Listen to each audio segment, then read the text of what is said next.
ሩኒን ጉዳይ እናገኛለን። ዋይኒ ሩኒ የማንቸስተር ሲቲን እና የአርሰናልን ወቅታዊ ጉዳይ በተመለከተ አነጋጋሪ አስተያየት ሰጥቷል።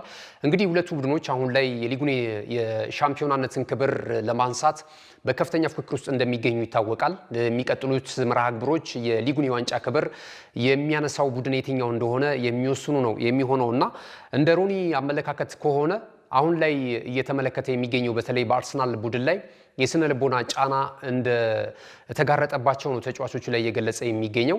የአሰልጣኝ ፔፕ ጋርዲዮላው ቡድን ከአርሰናል ተጫዋቾች በተሻለ ሁኔታ የስነ ልቦና ነፃነት አላቸው የሚል አመለካከት አለው።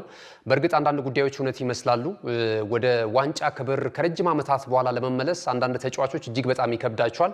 አርሰናል እንግዲህ ወደ 20 ምናምን ዓመታት ተቆጥሯል። ይህንን አሮጌ ግንብ የታሪክ ግንብ ለመናድ እንግዲህ ኃላፊነቱ አሰልጣኝ ሚካኤል አርቴታ ላይ ነው የወደቀው ማለት ነውና በቀጣይ ይሄንን ስነ ልቦና በምን አይነት ቴክኒክ ተጫዋቾችን ከስነ ልቦና ጫና ነፃ አድርጎ የቀሩትን ጨዋታዎች በማሸነፍ የሊጉን የዋንጫ ክብር በማንሳት ደጋፊዎችን ያስደስታል የሚለው ነገር የሚጠበቅ ነው የሚሆነው ማለት ነውና በሩኒ ሐሳብ ተስማማላችሁ? ብዙ ጊዜ ለዋንጫ ክብር ፊት ለፊት ደርሶ በቅርብ ርቀት አፍሮ የሚመለሰው የአርሰናል ቡድን በተጫዋቾች የስነ ልቦና ጉዳት ብቻ ነው ወይስ ደግሞ በአሰልጣኝ ሚካኤል አርቴታ ያጫዋት ዘዬ ነው? እዚህ ላይ ሐሳብ ካላችሁ ልታደርሱን ትችላላችሁ። ሩኒ ግን የአርሰናል ተጫዋቾች የስነ ልቦና ጫና ውስጥ በከፍተኛ ሁኔታ እንደተጋረጠባቸው እየገለጸ ነው የሚገኘው።